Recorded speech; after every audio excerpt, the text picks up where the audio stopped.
નમસ્કાર, tasty kitchen ગુજરાતીમાં તમારું સ્વાગત છે। તો આજ આપણે બનાવીશું પૌવા બટેકા।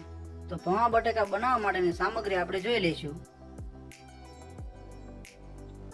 જેમાં ચોખાના પૌવા છે, આ બાફેલા બટેકા છે, આ હિંગ છે, આ હળદર છે, આ ખાંડ છે, આ મીઠું છે, આ લાલ મરચું પાવડર છે, આ ગરમ મસાલો છે, આ રાઈ છે, આ જીરું છે, આ લીંબુ છે, આ ટામેટા છે, આ સૂકી ડુંગળી છે, આ લીલા મરચાં છે અને આ ધાણા છે।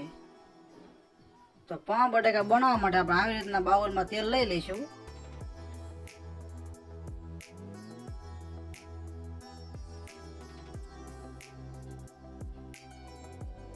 તો અહીંયા આપણે આટલું તેલ લઈ લીધું છે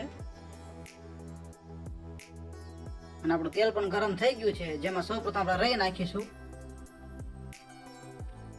તો આપણે બધી જ રાઈ ફૂટી જાય પછી તેમાં થોડુંક જીરું નાખીશું।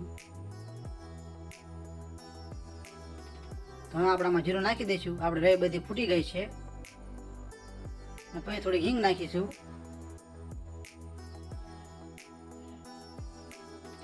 પછી સૂકી ડુંગળી નાખી દઈશું।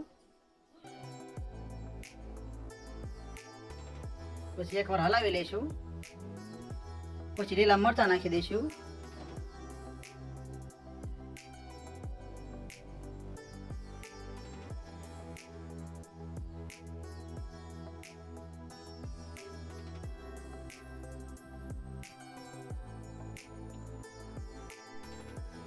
પછી થોડી હળદર નાખી દઈશું।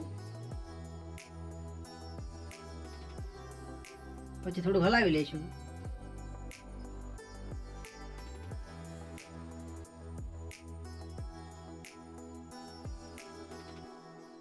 પછી થોડો ગરમ મસાલો નાખી દઈશું। પછી ટમેટા નાખી દઈશું અને હવે સારી રીતે હલાવી લેવાનું છે।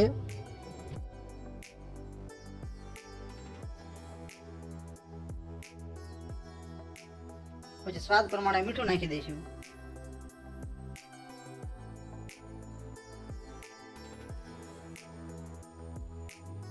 પછી ખાંડ નાખી દઈશું।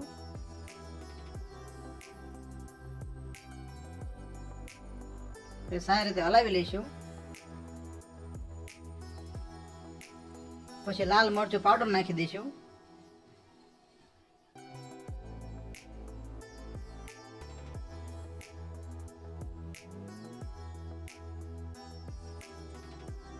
આવી રીતના હલાવતું રહેવાનું છે।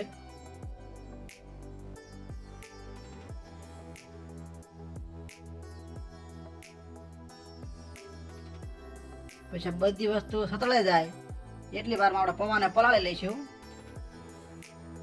તો આવી રીતના પાણી ઉમેરીને બધા જ પૌવા પલાળી લેવાના છે।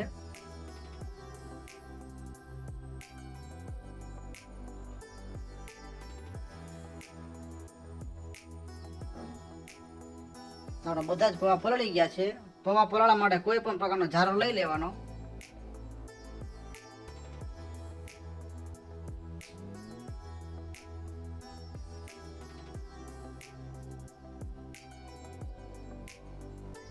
હવે બાફેલા બટાકાને એડ કરી દઈશું।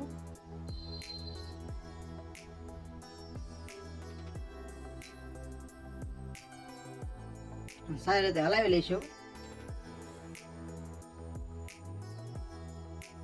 પછી ઉપરથી થોડું લીંબુ નીચવી લઈશું।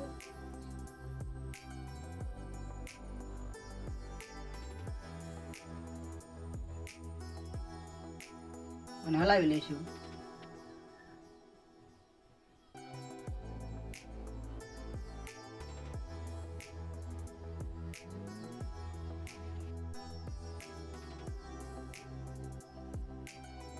તો હવે આપણે આમાં પૌવા નાખી દઈશું।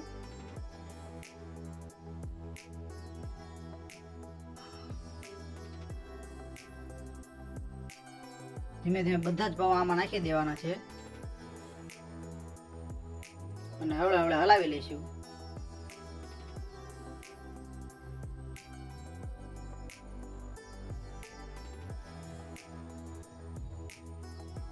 આવી રીતના ધીમે ધીમે હલાવતું રહેવાનું છે। અને ગેસને સાવ ધીમો જ રાખવાનો છે.